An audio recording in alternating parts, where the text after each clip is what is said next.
One moment. We are live. Good evening, everyone. I'm holding up a copy of this wonderful book, Shadows Real, a new Joe Picket novel. And over here, amazingly, in the black hat, not Joe Picket. Well, it is Joe Picket, actually, but he's known as C.J. Box. And it's such a pleasure to see so many of you turning out tonight as we're redoing our live events program. We've realized that we've actually gotten out of the groove, and so we're kind of stumbled along here the last couple of times, but we're trying to get more together. In any case, CJ is here from his home in Wyoming, and we're going to talk about Joe. I was just thinking, I was just trying to calculate it in my head. I think it's the 29th time I've been here. Because I came with the short stories as well. And of course, I didn't come last year, but no one did. But yeah, 29. Well, you were here, but we just weren't right. here. So right. It's really good to be able to do this again. Yeah, so thank you. It really is. Yeah, we've been together for all your books, haven't we? Everyone. He's prolific. It's it's been a wonderful thing is to be able to do an entire career arc with an author. When Michael Connelly was here in November and Patrick and I were talking to him, he leaned on the table and he said, I did my first ever event here at the Poison Pen. And he said, I'm going to do my last event whenever that is. Well, he wasn't predicting it. I didn't mean to frighten you.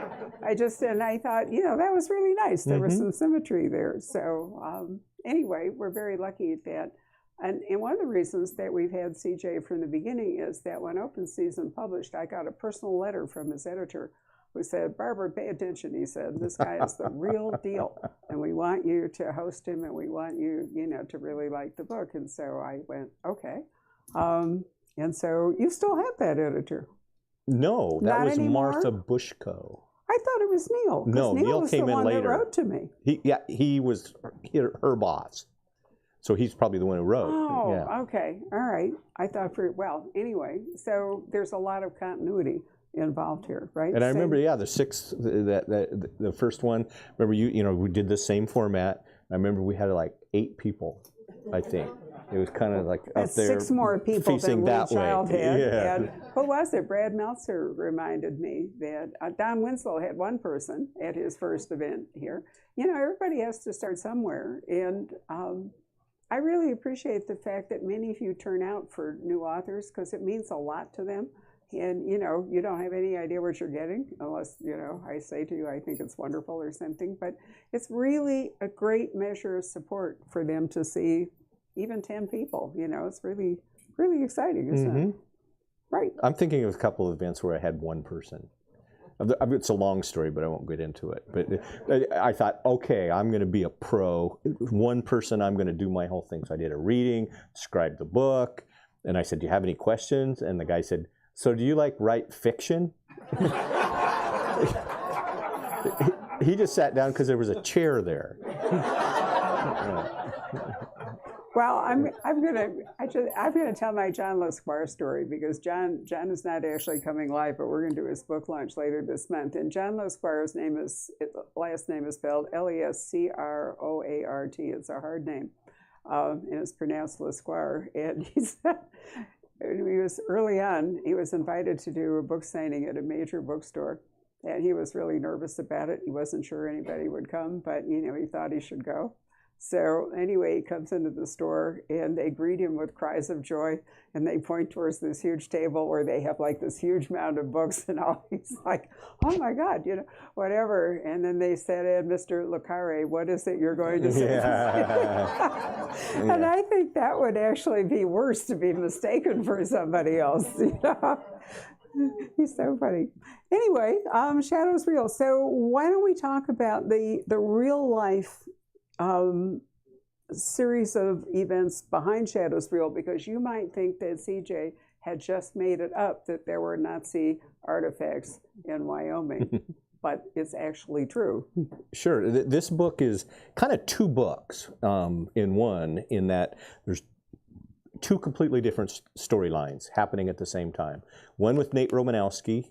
If you read Dark Sky, at the very end of that book, a really rotten guy, an outlaw falconer who's even more ruthless than Nate,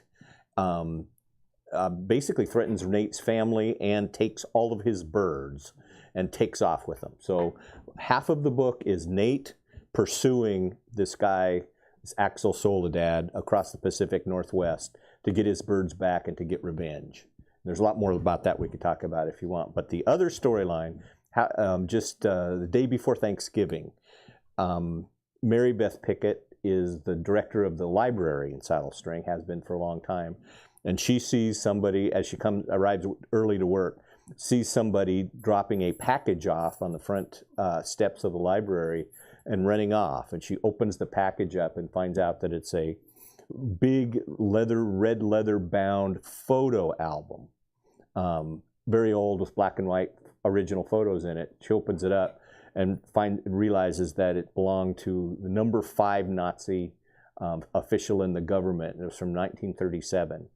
A guy named Julius Streicher, who, if you've never heard of him, is one of the worst Nazis of them all. The most virulent anti-Semitic person in that high in the government. So he's so repulsive that even other people like Goebbels and others couldn't stand to be around him. But this is his personal photo album, and so she starts wondering how did it get to Wyoming? Why did they leave it in the library? And which actually happens quite a bit in libraries. People just leave donations because they don't know what else to do with things. But anyway, things start happening to people around Saddle String that may be associated with that photo album. And she realizes there's something inside of this that somebody desperately wants to get back or take off the market. So it's kind of a crazy storyline, Joe Picket and Nazis. But people always ask me, where do you get your ideas? Well, sometimes they come to me. I mean, and in this case, it was a real librarian in Wyoming who got this specific photo album, was left in the library, and he did some research, and I did some with him to try to figure out where, how, who, and it turns out, and it's not a big spoiler, but it turns out that there are 2 GIs were from Wyoming who were in the Band of Brothers that landed in Normandy, went all the way across Europe, and they were the first ones in Hitler's Eagle's Nest in Berchtesgaden. One of these 2 Wyoming soldiers got Hitler's personal photo albums. He became semi-famous for that. And our speculation is that the other guy got this particular one, and for years and years and years kept it, or his kids did, or something, and they didn't know what to do with it, so they left it at the library. And it's now in the Hoover Institution. And in the back of the book, you can there's the link if you want to look at those pages. And they're really eerie. There's pictures of him with Hitler. Hitler loved this guy, Streicher. But all the rest of the Nazi hierarchy, he was the governor of Nuremberg area, and there's lots of pictures of people saluting to him and stuff. It's creepy, eerie, but it actually existed. And once I learned about it, I thought, how can I work this into a Joe Picket novel? And I thought, well, Mary Beth the librarian, that's how it's going to work. So anyway, that's the real story behind at least half of the book.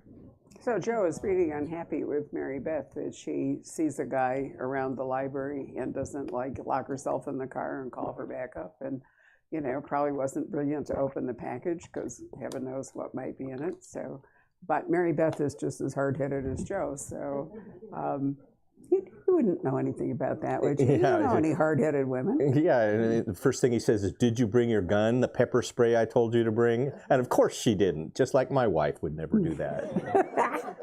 Right. So didn't you see the movie The Monument Men?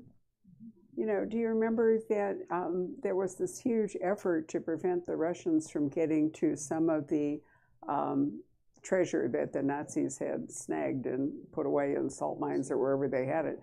But the truth is that an awful lot of American soldiers also pilfered stuff and brought it back, and we don't know those stories as well as we might. So in real life, what else did you run across that had been taken? Oh, it related back to those two soldiers. My growing up in Castle, Wyoming, my uncle, who was a World War II vet, one of his best friends would invite them over for like football games, and the snacks would be served on Hitler's china that he brought back. And as far as I know, that's still there. And somebody else took the silverware. Somebody else took the silverware. Actually, Lieutenant Winters, the guy who is the commander of Easy Company, took the silverware. And in his book, he says, yeah, we still bring it out on holidays. Yeah. It's so, it's interesting how stuff with an association like that can become so valuable. When they raised the Titanic, there was a tremendous amount of interest in like the Titanic, the china, the silver, whatever it all is. So real artifacts of historic events or historic people, there's always seems to be a collector's market for it. But Wyoming, who knew? Yeah. I know. So let's talk about Nate, and let's talk about my new favorite character called Geronimo Jones. Ooh. Yeah, Geronimo Jones. In the book, and as in real life, there's sort of a loose network among very serious falconers. They're not members of a club. They don't join anything. They're too individualistic for that. But there's certain rules that falconers have about not poaching each other's territory, because most wild-caught falcons come from specific areas. So they honor each other's kind of territory that way. And in the book, Nate's trying to find this Axel Soledad guy and catch up with him. And he accesses that network of falconers, and one of the guys and gets a message from somebody in Denver named Geronimo Jones, who says he's here. So Nate hooks up with him. Geronimo Jones is a big dreadlocked black falconer who carries a triple-barreled shotgun. So he and Nate hit it off really well. And the two of them get together then and start going after this guy from city to city, Denver to Seattle to Portland, until there's a big showdown in the end where all of the storylines in the book come together. But I haven't introduced a new character like that for a while. And as I was writing him, I thought he's gonna be around for a while. It's too much fun. That was the first thing I asked CJ. I read it. I wrote to him and I said, "Are we going to get to keep Geronimo Jones?" And you said you were already writing him into the next book. Yep, absolutely. Yeah, he's wonderful. And meantime, Joe's older daughter is still working with Nate. But of course, while the Falcons are gone and Nate is gone, what's she doing? Well, she's coming over for Thanksgiving, primarily. Yeah. Oh no, she actually kind of assists with the investigation on the photo album as well, and with Nate. Right, but she's not off with Nate chasing the Falcons. No, she's back not. There in Wyoming. So over the course of the books, you've really enjoyed talking about different landscapes in Wyoming, different cultures in Wyoming. Has Wyoming changed any under COVID? Is there like a real estate boom going on in Wyoming like there is in Scottsdale? There absolutely is. And I'm kind of addressing that in this next book that I'm writing a little bit, is that all these little towns, like the town I live in, there are no available houses. People were buying them from the cities over the phone. In fact, I heard a joke a couple of weeks ago that there's 28 realtors trying to sell one house. Seriously. No. And so, yeah, there have been a big influx, and certainly the summer before last, it was eerie because people were just camped in the trees. It overran all the campgrounds. Nobody's paying fees. There's nobody there to pay. There are just people everywhere in really remote locations for a long period of time. And some stuck around. So it has changed. One of the biggest complaints is most people feel like the census wasn't accurate because they didn't reflect this big influx of people because they didn't know where to find them. I think probably it is a patchy census because the people were not where they normally were and probably didn't get counted. So we may have, it's unfortunate the census, well, because it's such a monumental undertaking, it's only every 10 years. It would be great if they could, redo it when things settle down, but probably not because it's just so expensive. But so Wyoming has had a particular culture, but is it going to be affected by the influx of foreigners, so to speak? I think to some small degree. I mean, because of our winters, I always think, hey, if they can stay there during the winter, they're more than welcome. You know, Yeah. it's not for sissies. You know, so and in a lot of cases, you know, Wyoming's the lowest populated state. We could have a lot more people and still be the lowest populated state. So I don't think it's a bad thing. So Joe sustained some injuries in the last book. How is he doing in this book? What kind of recovery is he making? Well, that is one thing. Most of the books take place a year from the last one. This book takes place like days after Dark Sky concluded. So Joe's still hobbling around. Mm-hmm. He got pretty beat up in Dark Sky. And, you know, he said it's hard for him to crawl off a horse these days. He's getting a little older and stiffer and not in that great a shape. And he, you know, got beat up in the last one. So throughout the whole book, he's still kind of recovering from that. So what's his primary focus in Shadows Reel? Basically being Mary Beth's wingman. He's trying to assist her with her search about the photo album. Who did it?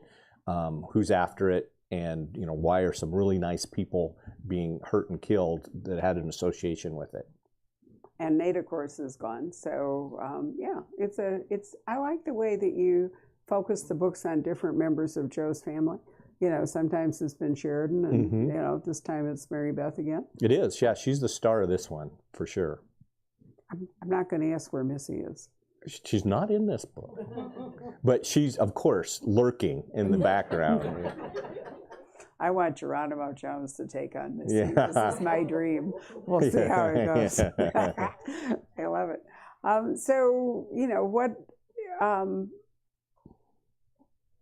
is Joe going to advance in his? How can he advance in the job that he has, or is his idea just to hold on to the position he's got till he, you know, moves towards retirement? He's had he's now on his second governor, at least second, I think, yeah, maybe third governor. Okay. Third governor. So that affects his position. The department head makes a huge difference. And what about local law enforcement? Does that also impact him? Not really, because it's a state job, right. You know, with this, you know, state agency. You know, in real life, the game wardens can, if one that's more senior than them move on or retire, the next less senior has the opportunity to move there and take that job. There's only 50 of them. In this case, he's stuck in the Saddle String District, which is very much he originally in the very first book had been 4 or 5 places, and then finally wound up there, and he's been there ever since. I can't see him moving. Really, he's too well established, and so I should never talk about the next book. But there is an opportunity in the next book for him to go do something else.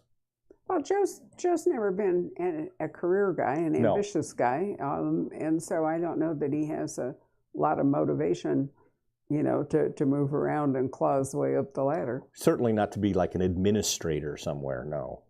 No, he would actually, yeah, he would really hate that. So we can't say much more about the book without spoiling it for you. Anybody? Is Mary Beth still the library? Yes, she's still the director of the library. Which is why when the package comes, she's the one opening the library. Yeah. Mm-hmm. As I recall, you said that you live in a household of just women. Can you repeat the question when you answer? Oh yeah, I mentioned that I all of our daughters are adults now. So but how did you come up with putting character into Mary Beth? Did you use your wife as a to some degree? The question is, did Joe use his family, his wife in particular, as a template for Mary Beth and his daughters for the daughters, because Joe has daughters? Yes, to some degree. I mean, I have 3 daughters, so Joe Picket they have 3 daughters as well. So what's funny about that is that all 3 of my daughters think Sheridan is based on them. And I'm never going to say otherwise. But yeah, there's something, especially with my wife, is she's a horsewoman. You know, she like Mary Beth is the smartest in the family, and kind of runs the show. And so I base some of that on her, but not exclusively. And my wife gets kind of weirded out a little bit if people assume that Mary Beth is her. And that came from a kind of an early book signing where somebody came up to my wife and said, "I was so sad when you got shot and lost the baby." And my wife said, "No, that's in the book." I mean, you know, so. Anyone else have a question? I need to repeat the question for the video, so if you have a question, give me a moment to do that. Anybody? Yes, sir. So, a question I have for you is this: I understand that you actually climbed up into the wind turbine. Mm-hmm. You're not acrophobic. No. Once you got to the top, were you acrophobic? No, I was. The question is, you know, did I climb up in a wind turbine to write about the wind energy thing? Yes, I did, and I'm not. I wasn't scared to climb. I wasn't scared to climb it, but well, I was a little scared because I always assumed that there was maybe an elevator inside those things. There's not. There's just a long steel ladder. And sometimes it gets kind of greasy in there because of the machinery, and it's totally dark inside until you get to the top. So but for me the scariest thing is once we got to the top, and they threw open the tercel, you know, kind of the flap on the top. The wind was blowing so hard that if you aren't anchored by a chain, you'd blow right off of there. Wow. So we climbed out of there and whoop, wind, you know, that was scary. I was not anticipating that. But in order to write about things like that, I still like to do whatever I can. Because even if, for example, for this book, The Pursuit with Nate, it goes to Denver, Seattle, and Portland in the middle of all these urban riots that happened last summer, I did that. You know, I went to those places. I was in Portland during the biggest Antifa riot they had, where all the windows were smashed out of the hotel I was staying in. And I couldn't have written about it without having been there and seen it. I mean, I could have made it up, but I think it has more, you know, it's more authentic this way. So what's your experience with Falcons? I mean, I have flown a Falcon because I've told you Yeah, about I that. remember, yes. Yeah, I was actually in Sharjah. My husband and I were invited to the Sharjah Book Festival as the guest of the Sheikh. And I agreed to go because he flew us over and back to Dubai and Emirates. And I thought, this is my chance, right? But while we were there for a week, they took us out into the desert, and they had tents and they had carpets and, you know, food and all. We shared ours with a Swedish publisher and a Dutch publisher, which was a lot of fun. But over in the side, there was a falconer, and he had birds. And I thought, okay, I'm a CJ box reader. I can do this. So I went over to him, and I didn't actually say, hello, I'm a CJ box reader. I can do this, because it wouldn't have meant anything to him. But he was really great. And he put, you know, I put on the big leather glove, and the bird was hooded and the whole bit. And, you know, I've read a lot of medieval literature, so I sort of know how all this goes. And it was really thrilling. It is. You know, to do that and watch it fly away. And then he didn't seem worried it would come back. I had no idea. I was like, hello. Well, I mean, done this? I grew up, one of my best friends growing up, he was a year ahead of me in high school, he was the middle linebacker of the football team, big blonde guy. He went on to the Air Force Academy and then to Special Forces. Yeah. So I've kind of based Nate on him, really. The only character I really based on a real person is the most outlandish in the whole book. But he was a falconer, and I used to go falconry hunting with him on and off for about 15 years. So I was not the falconer, he was the falconer. But I was able to spend that time with him, and then met other kind of outlaw falconers as well that were acquainted with him, and learn more about the culture and about how they think and how they have to devote their whole lives to it. If you go falconry hunting, what you're doing, you are the bird dog. You're not the hunter. So the bird goes up, you either walk around and try to chase critters out that the falcon will scream down and hit, or you wade through the water. And if you go falconry hunting for ducks, did I ever tell you this story? No. Are you the Labrador? Yeah, you are. But the weirdest thing is waterfowl, if they see the imprint of a peregrine falcon, it's just hardwired into them, do not fly, you'll die.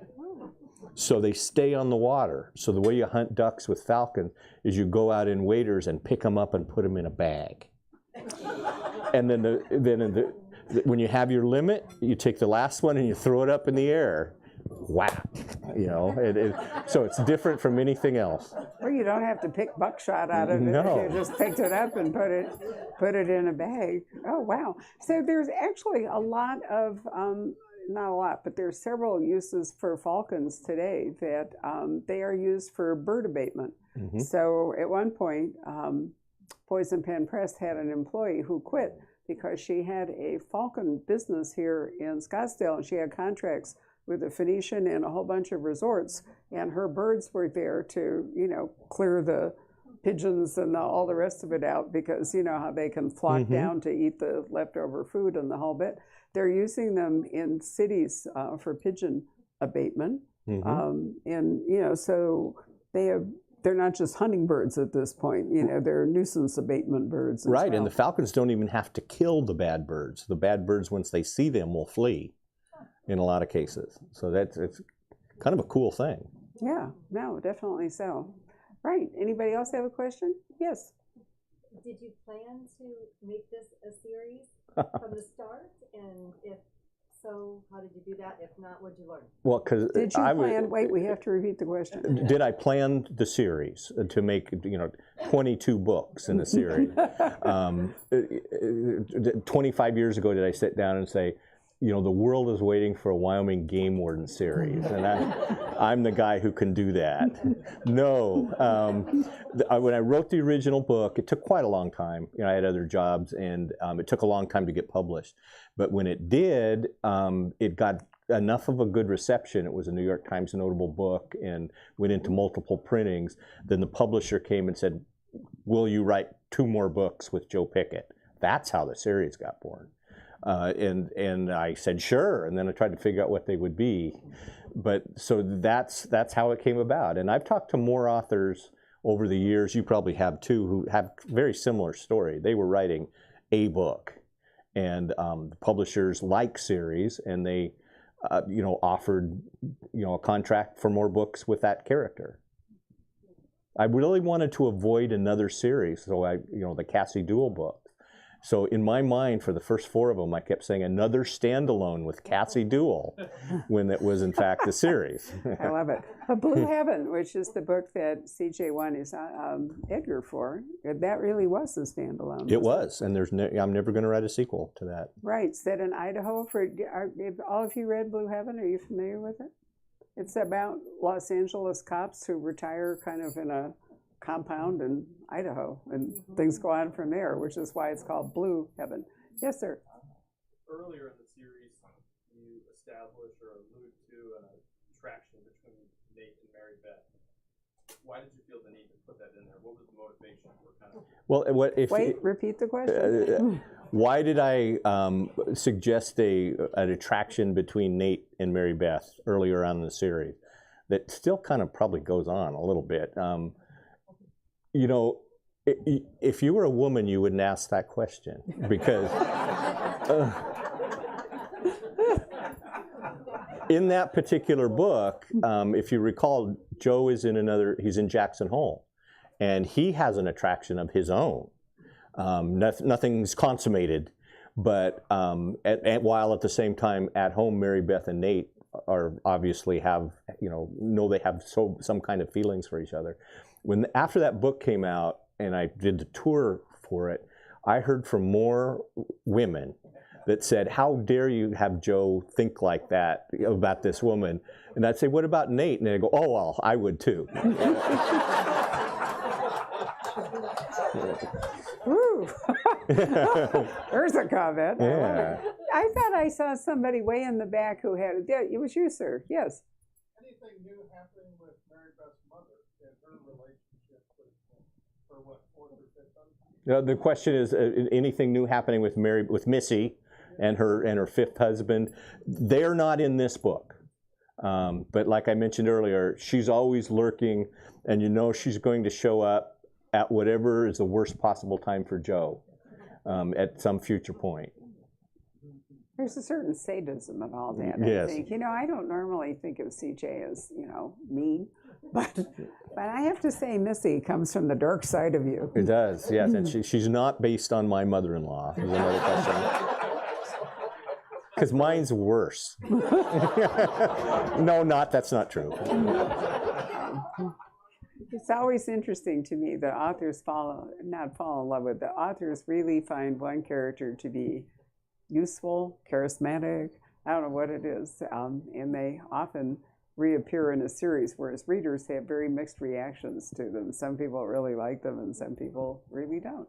But you know what? That's the fun of being the god of the book, right? That you can put in it whatever you want.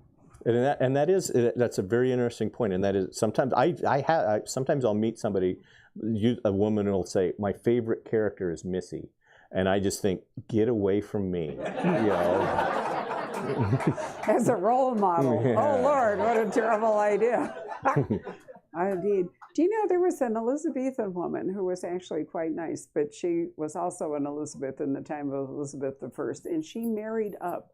She was an orphan and a ward of some unscrupulous guy who bought her, and basically you could take a word and sell her. And she married up eventually to the Earl of Shrewsbury and became the jailer of Mary Queen of Scots. And when she died, she left more property than the crown had, and the Dukes of Devonshire at Chatsworth are still living on what she put together in the 1600s. And I've always thought that for upward mobility, you cannot beat Elizabeth Shrewsbury. I mean, it's just this incredible life. Mm-hmm. But Missy, you've attempted in sort of a minor way to have Missy marrying herself up. Mm-hmm. But at some point when you scale to those heights, is a fall possible? Possibly. Yeah, I haven't thought about that yet. It'd be sort of interesting to see what would happen. I've got some plans for her in the future. Had a crash. Mm-hmm. No, I mean, really, you have to, what goes up must come down, right? Patrick, are there any questions from the audience? Yeah, I was just going to ask a few of those. Great. All right. Let's see here. We'll hear now a sepulchral Do we have to repeat his question, or is he on there? No, he's going to repeat his own questions. Let's see. Okay, there's a good question. It says, Russ wants to know, what is the significance of the title? Big fan from Massachusetts. Good question. I'm glad he asked that. Shadows Reel, the entire book is structured around a Yeats poem called The Second Coming. It's a very short poem, but there's so many iconic lines in that you probably heard writers use for years and years. About the blood-dimmed tide, the falconer can no longer find the falcon, which is perfect. Robert Parker used that. He actually has books there. And there's a line in there about real shadows and shadows real, and that's where the title came from. Uh-huh. I didn't start with the poem, strangely enough. What was weird is I was writing the book and then saw some of the lines that I've used before and then read the entire thing and thought, this whole book is about this poem. Who knew? And is that so I incorporated that throughout. What rough beast? What's that? Its hour come at last, slouching towards Bethlehem to be exactly, reborn. yes. And right, a great line about the widening gyre and the blood-dimmed tide. Robert Parker actually did use mere that. anarchy everywhere, which is loosened upon the world. Yeah, right. this is just about that. Mm-hmm. I have a really good question. It's kind of long, so just bear with me here. It's so much fun. I love this. Yeah. Okay. Linda has a good question. She asks, what I love about Wyoming is the fact that it was the first territory in which women were allowed to vote. They were strong members of the territory. They weren't allowed to vote for federal elections when Wyoming became a state. Do you think the women in your books reflect these outstanding women? Great question. I hope so. Yeah, I think they're always strong women in the books, and that just goes to my experience. It certainly with my wife, my 3 daughters, your favorite bookseller? My favorite bookseller, yeah, absolutely. Strong women. But for example, when I write the Cassie Duell series, that's told from a point of view of Cassie Duell, a woman. And that can get dicey for a male author sometimes. But I think because I've lived in this household, and when I wrote the first one from her point of view, like I do with every book, first it went to my wife, then it went to my 3 daughters, then it went to my agent, Anne, and then to my editor, eventually, all women, and I just kept waiting, you know, it's like the dog that didn't bark. None of them, all of them had different ideas about this book, but none of them said a woman wouldn't do that, say that, think like that. And I thought, aha, good, you know. And I've got a story about that. When Big Sky was just about to be made, the showrunner behind that and the producer is David E. Kelley, who's very well known, has been doing shows forever. And all of his shows have very strong women in it, characters in there. Ally McBeal, all, you know, throughout. And when he and I are on the phone, he said to me, I really like the way you write women, characters. And I said, you're famous for this, you know, you are. And he said, you know, they're just like real people, aren't they?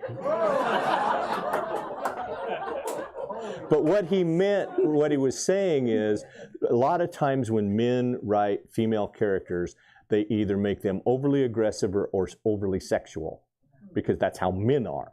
And you know, all the women have to be kick-ass or something like that. And just a normal woman character is kind of rare sometimes in this genre. Well, it's an interesting question. If women are writing about men, are the men, you know, are the men really men, or are they, you know, have some... I think women are better at it than men are writing about women. I do. Yep. Because they're more empathetic, they understand more about men than men understand about women. I don't know. I mean, an empathetic male is almost an oxymoron to begin with out there. So. Yeah. Sorry. Actually, that's not true. But it's harder. I think in many ways it's harder for a woman to, you know, get into a male mindset. I don't think so. I mean, like I hear from my wife, you know, men are very, very simple creatures. It's not very hard to figure them out. Yeah. Yeah. And you think we're really complicated. They only want like 3 things, and we won't get into that. Right. So do you think, so women are inherently more complex? Oh, yeah. Yes, absolutely. Okay. Am I seeing any dissension out here in the audience? Okay, sir. You want to say you're more complicated, right? Right. I was when I was in business. Yeah. Bill Trump was a really good friend of mine. And is there a chance that he'll appear again as Joe Picket's supervisor? What was the name? Crump. Oh, Bill. Trey Crump, I think was his name in the books. Yeah, but Bill was a good friend of mine, and when I saw that last name Crump, I went, you know, sure. lit up. No, I think he's moved on in the books. I think so. I don't have any plans to bring him back. Patrick, are you still there? I'm still here, yeah. Anything else? Yeah, there's one question. You've talked about this already a little bit, but Larry wants to know if, do you still have input into the TV show Big Sky? And what are your thoughts? What's going on? Sure. I'm an executive producer of Big Sky and Joe Picket. What that mean when people say, you know, what does that mean? In my case, by my choice, it means I provide the source material and then I cash the check. I'm not involved in casting, or I do have conference calls sometimes with them when they're planning a season to kind of just go over long narrative arcs, like 30,000 feet. But I'm certainly not involved on a day-to-day basis, and I don't really want to be. The Joe Picket series I'm a little more involved with simply because they want me to be, and I'm very comfortable with that. You know, it's odd. You can probably imagine the situation once the series has gone past the books, to offer a lot of input on what they should do next, because I didn't want to tell them about the next Cassie Duell book because that's my book. It's not theirs. So they can read it, but I'm not going to give them that storyline ahead of time. Well, and they can buy it. Sorry, I was just going to say there are series like Shetland, for example. If any of you watched the Anne Cleve series, which is absolutely wonderful. You know, she stopped writing the Shetland series. She quit after, I don't remember, 7 books or whatever. But the series is going on. So at this point, the people, the writers in the writers' room and all, are creating Shetland, and one hopes that they're not going to do anything, you know, that will totally distort what the world and the characters that and created, but she hasn't got any control over that. So, you know, I think it's a sane approach to think that at some point, because you sign away all your rights if you're the author and you sell to them, and they can, you know, they don't even have to consult you, although they usually do, but they don't have to. And you know, you always hear, you know, some authors who are very disappointed with the, you know, television or film, or readers are, you know, like, how could they do that to this book? What we have found, when I say we, my wife and I and our agent, our team have found, is that what the TV shows are 1 hour commercials for the books.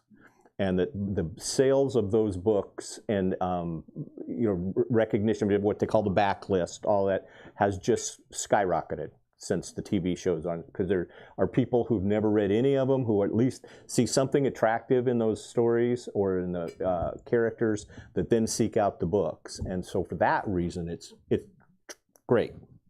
We've had that conversation, CJ and I. We're the Outlander bookstore, so That's if right. anybody knows how TV happens to work Absolutely. in terms of book sales. But that's really true. I could go back and tell you Colin Dexter, for example. We probably saw one Colin Dexter every twice a year or something, and then they put more Sun Television and, you know, the sequels, and then they really began to sell. So you're right, it is a marvelous. But, you know, if they go off and have your characters behave in ways that work well on television, you know, then that's their right. Mm-hmm. Or where they're set, or the location, or the look, you know, all sorts of things that don't have to do with maybe sometimes outlandish storylines that they might do. There's still some attraction there. Yep.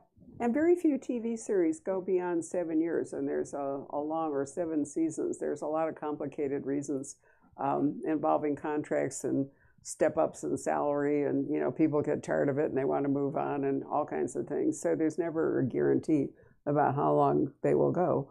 It's kind of, is it, you've already greenlit season 2, right? It's Joe Picket, yeah, it has. But I mean, there's no way to know whether there'll be more than season 2 at the moment. Not at this point, right. No. And Big Sky is where? Season 3? It's in season 2.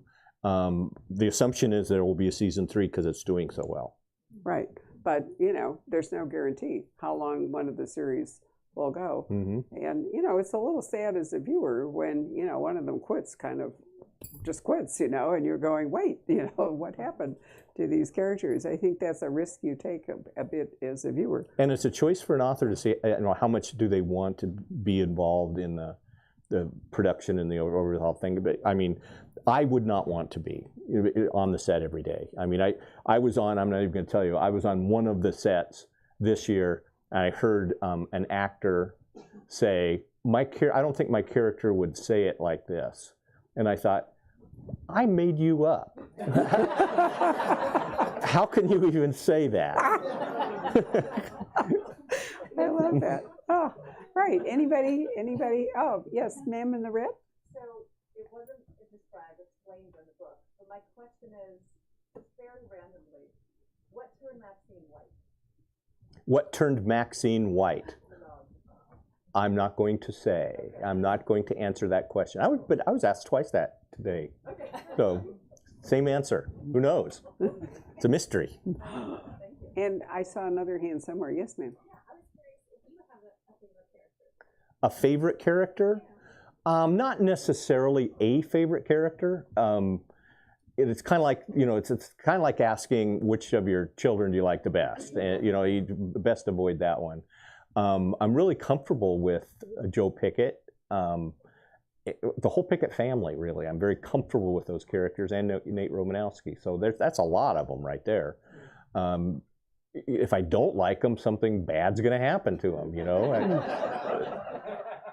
But as a favorite, I'm not so sure, you know. So CJ, when you're working, you know, writing, CJ's pointed out to me that COVID's been a really productive time for him because between being locked in the bad weather in Wyoming and all, you know, he goes out to the barn. His studio's above the barn. I've been there. It's really cool. And in fact, the only tornado I've ever seen, I saw it from standing right. in Joe's, where were we, in the living room? Or yeah, it's the only CJ. Tornado I've ever seen there. I know, and this black funnel comes sweeping down on the other side of the road. I said, I think CJ, that was, my God, it's a tornado. They named that Hurricane Barbara. There you go. Right. But anyway, because you're so productive in writing so much now, do you have a chance to do much reading? And Sure. if you do, do you have any particular recommendations you want to make? Oh, gee whiz, I wish I would have made a list. I read all of the Adrian McKinty books recently during the pandemic. I'm a big fan of his. He'll be here in May. And I really like his Sean Duffy books set in Northern Ireland. Right, Patrick is a huge fan of those. Those are my favorite. A lot of the books aren't necessarily mystery books. I mean, Well, they don't have to be. I'm reading Lincoln Highway now. Okay.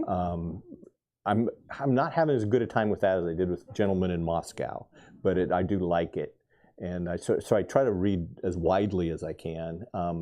A book we talked about, Michael Punk, Ridgeline. Oh, right. Is one of my favorites of the last year. It's a historical novel based on Red Cloud and the first time that American Indians beat the U.S. government, beat the army, and it's told from the perspective of everybody in that battle, and it's very well done. It's a terrific book. We did an event for Michael and asked CJ to do it with us, and Patrick and I both read Ridgeline, and we thought it was absolutely wonderful. So I think it's out in paperback now. I'm not sure. Patrick, is it Ridgeline out in paperback? See, at home when we're doing Zoom, he uses the chat function. A little black box will pop up when I talk to say, "Here, dummy," is the answer. So I kind of missed that. Thanks for coming. Thank you. Well, in any case, I think that we probably have come to the end of our program. So I want to thank all of you for coming this evening. I want to thank CJ for coming. It's always such a pleasure to have him here and start off his book tours and, revel with all of you. He'll be back at the end of September. I'm pretty sure it'll be the Monday, which is the 26th of September, with the Cassie Duell book. Has everybody gotten their book signed at this point? All right, then. If you haven't, I would like to make a point, because I love Barbara, I love this place, but I think you may not realize this. You're the first people in America to have this book in your hand. No one else will have it until tomorrow. So. Yay. Which is why I suggested you get him to date your book, because it's sort of extra cool, to have that. Oh, you're all looking. So if you forgot, you can still ask him to do it. It'll be fine. You came in at the end. Were you the unfortunate people we told to come back? I can't tell you how sorry I am. What happened was a number of people left, got their book signed. So you stay and we'll visit. Absolutely. Right. It's very kind of you to come back. Thank you. So thanks for coming. If you want to get CJ to date your book, get back in line. Otherwise, have a safe drive home, and thank you so much. Good night, everybody. Thank you all very much.